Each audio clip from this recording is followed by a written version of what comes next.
할렐루야.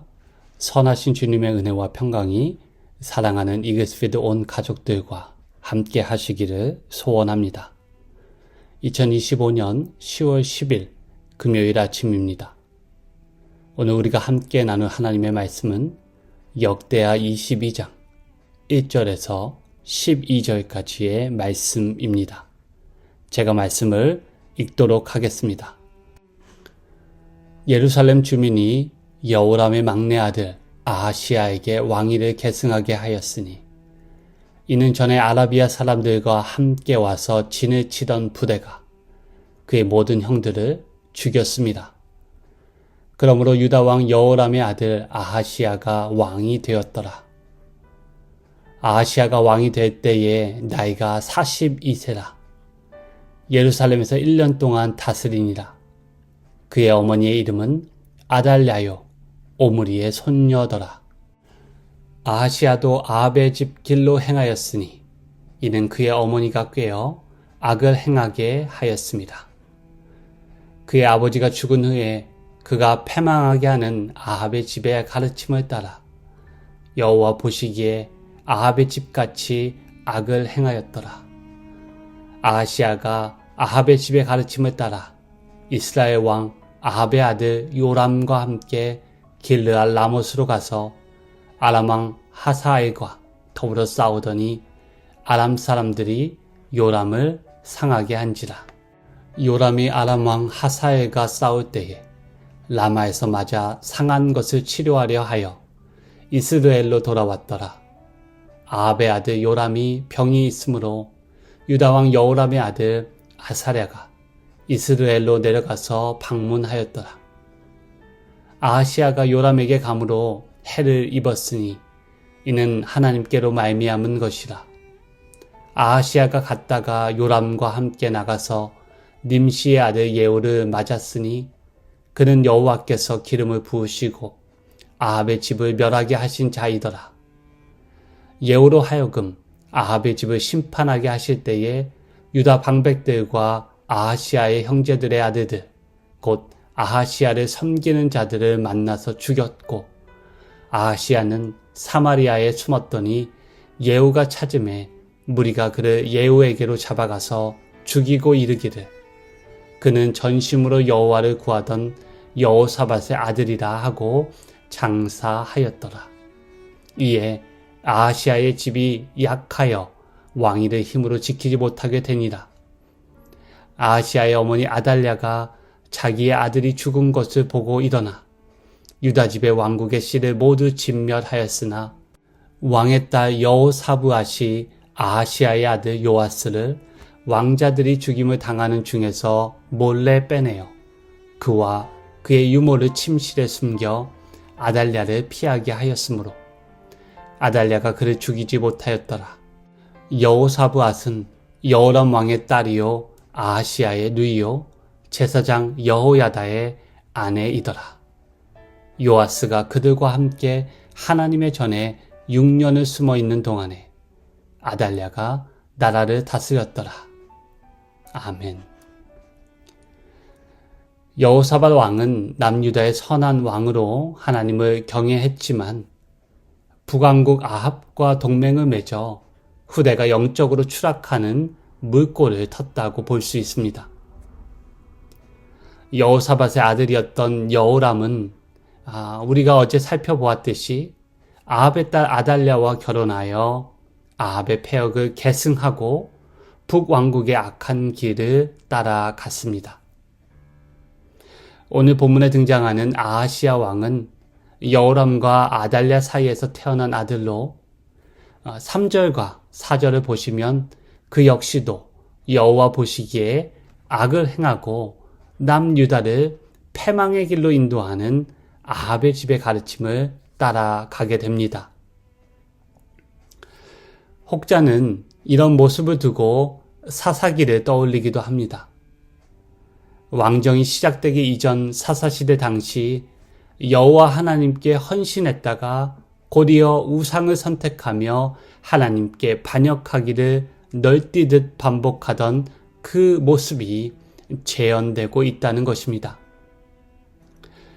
이번 주 묵상 본문을 빠지지 않고 묵상하셨던 분이라면 이미 눈치채셨겠지만 사사시대 당시 일어나던 일들이 마치 데자부처럼 오늘 본문들에 등장하고 있는 것을 확인할 수 있습니다.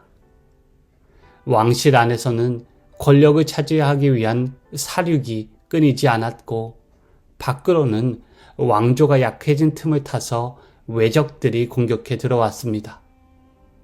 이로 인해서 다윗 왕조는 포로기 이전에 가장 심각한 위기 상황에 직면하게 되었습니다. 또 역대기를 주석한 한 학자는 다윗 왕조의 이런 모습을 두고 유다가 이스라엘이 되다라고 표현하기도 합니다. 마치 사사시대 당시에 이스라엘이 점진적으로 가나안화 되어 가듯이 지금 남유다도 북이스라엘화 되어 간다는 것입니다. 북이스라엘의 우상숭배와 폐역함 그리고 폭력의 모습이 남유다 안에서도 고스란히 재현되고 그렇게 남왕국이 북왕국과 구별되지 않고 점점 북왕국을 향해 동화되어 가는 모습을 우리는 마주할 수 있습니다. 비슷한 관점에서 또 다른 주석가는 남유다가 병들었다라고 표현하기도 합니다. 실제로 지난주에 살펴보았던 남왕국의 아사왕도 병으로 죽고 아하시아에 붙인 여호람 왕도 심한 병을 앓고 죽어갔습니다. 그리고 오늘 본문 6절을 보시면 북이스라엘의 요람 왕 또한 병을 앓고 있음을 볼 수 있습니다. 이렇게 왕들이 병들어 죽어가는 모습은 북왕국은 말할 것도 없고 다윗의 왕조가 이끄는 남유다 역시 영적으로 깊이 병들어 있음을 드러내는 상징적인 표지로 볼 수 있다는 것입니다. 역대기 저자는 이 모든 일이 북이스라엘 아합 가문의 꾀를 따른 결과라고 말합니다. 그것을 열매라고 말하는 것입니다. 마치 아담과 이브가 에덴 동산에서 하나님께서 금하신 열매를 취함으로 죄가 이 세상에 들어왔던 것처럼 하나님이 금하신 아합의 길을 선택한 것이 모든 문제의 시작이었다고 볼 수 있다는 것입니다. 이미 말씀을 드렸지만 오늘 본문의 서두에서만 아하시아가 아합의 길로 행하였다는 표현이 4번이나 등장합니다. 그러면서 5절에서 9절까지를 보시면 아하시아가 아합의 길을 그대로 밟고 있음을 보여주고 있습니다. 열왕기상 22장 3절을 보시면 이스라엘의 아합 왕은 아람 사람으로부터 라못 길르앗을 되찾고자 이스라엘의 여호사밧 왕과 전쟁에 나가게 됩니다.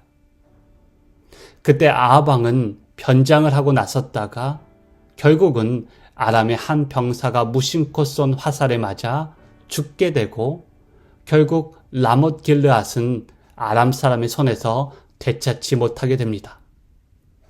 그리고 과거의 이 사건이 오늘 본문에서 다시 반복되는 것을 볼 수 있습니다. 5절 말씀을 제가 다시 읽어드리겠습니다. 아하시아가 아합의 집의 가르침을 따라 이스라엘 왕 아합의 아들 요람과 함께 길르앗 라못으로 가서 아람 왕 하사엘과 더불어 싸우더니 아람 사람들이 요람을 상하게 한지라. 아합이 여호사밧과 연합하여 길르앗 라못 전투에 나섰다가 결국 죽음을 맞이한 것처럼 요람 역시 아하시아와 힘을 모아 길르앗 라못에서 아람 왕을 상대하였지만 결국은 부상을 입고 실패하게 됩니다. 아하시아 왕은 상처를 회복하기 위해 이스라엘로 물러갔던 요람 왕을 찾아 방문합니다. 하지만 거기서 하나님의 기름 부음을 받고 아합 가문을 심판하던 예후를 만나고 결국은 그를 피해 사마리아로 도망갔지만 예후 사람들의 손에 발각되고 죽게 됩니다. 역대기 기자는 이러한 평행되는 사건들을 통해 무엇을 강조하고자 했던 것일까요? 바로 아합의 길은 결국 죄와 죽음, 멸망에 이르는 길임을 보여주고자 하였던 것입니다. 역대기 저자는 이러한 배경에 특별히 아하시아의 모친이자 아합의 딸로 우리에게 알려진 아달랴의 강한 조언과 영향이 있었음을 밝히고 있습니다. 오늘 본문 2절 말씀은 아하시아가 왕이 될 당시 나이를 42세라고 밝히고 있지만 다른 성경의 기록과 그의 부친이었던 여호람의 나이를 고려해 볼 때 당시 아하시아의 나이는 열왕기하 8장 26절이 말해주듯 22세로 보는 것이 적합하다고 할 수 있습니다. 22살의 나이가 적은 나이는 아니라고 할 수도 있겠지만 부친이었던 여호람이 32살의 왕이 된 것에 비하면 분명 이른 나이에 왕위에 올랐고 또 조언을 해주거나 의지할 수 있는 형제들도 모두 이방 민족의 손에 살해된 그런 상황 속에서 아하시아는 아마도 그의 어머니 아달랴를 정신적으로 그리고 정치적으로 의지하고 그녀에게 크게 영향을 받은 것으로 보여집니다. 아달랴는 어떤 인물이었습니까? 아합 집안의 전형적인 모습을 드러내는 인물이라고 할 수 있습니다. 10절을 보시면 자신의 아들 아하시아가 죽은 것을 보고 그녀가 일어나 유다 왕국의 씨를 모두 진멸한 후에 자신이 왕권을 차지하게 되었다는 사실을 우리는 확인해 볼 수 있습니다. 이 사건은 마치 아합이 나봇의 포도원을 탐내어 끝내 자신의 아내였던 이세벨과 함께 나봇을 돌로 쳐 죽이고 그의 포도원을 차지하던 모습과 크게 달라 보이지 않습니다. 이제 말씀을 정리하겠습니다. 주님은 좁은 문으로 들어가라. 멸망으로 인도하는 문은 크고 그 길이 넓어 그리로 들어가는 자가 많고 생명으로 인도하는 문은 좁고 길이 협착하여 찾는 자가 적다고 말씀하셨습니다. 우리 주님의 말씀처럼 많은 사람이, 많은 왕들이 아합의 길, 그 크고 넓은 길을 따라 걸어갔지만 결국 그 길은 멸망으로 향하는 길이었습니다. 그러나 하나님의 뜻을 선택하고 하나님을 의지하는 길은 그 길이 좁고 협착해 보일지 몰라도 결국은 생명과 은혜로 인도하는 길임을 우리는 역대기 말씀을 통해 확인하고 또 하나님께서는 그 사실을 우리에게 보여주고 계십니다. 은혜의 기회로 새 날을 우리에게 주셨습니다. 아합의 길과 다윗의 길, 넓은 길과 좁은 길, 그 선택의 기로 앞에 설 때 우리 역시 결단해야 합니다. 좁고 험해 보여도 생명으로 인도하는 길을 따를 것인가? 아니면 크고 넓고 화려해 보이지만 결국 죄와 사망으로 인도하는 길을 걸을 것인가? 아하시아 왕의 생을 반면교사로 삼아서 하나님의 뜻을 따르는 좁은 길, 순종의 길, 생명의 길을 향하여 걸어가는 저와 여러분 모두가 되시기를 축복합니다. 함께 기도하시겠습니다. 사랑과 자비의 주님, 오늘도 주님께서 주신 새 날을 맞이하며 어떻게 주님을 위해 주님과 함께 주님 안에서 살아가야 할지를 말씀을 통해 깨닫게 하시니 감사를 드립니다. 우리에게 참되고 선한 것이 무엇인지 아시는 주님께서 주님 보시기에 가장 좋은 길로 우리를 인도하여 주시옵소서.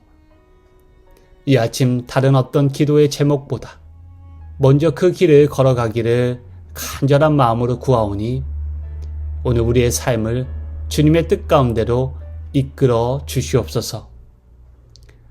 우리의 이 기도를 기뻐하시고 선으로 응답하실 좋으신 우리 주님 예수 그리스도의 이름으로 기도하옵나이다. 아멘. 말씀을 기억하시며 우리 자신과 가족 그리고 이웃과 공동체를 위해서 기도를 이어가시기를 바랍니다. 오늘도 주님과 동행하는 그런 복된 하루 되시기를 다시 한번 주님의 이름으로 축복합니다.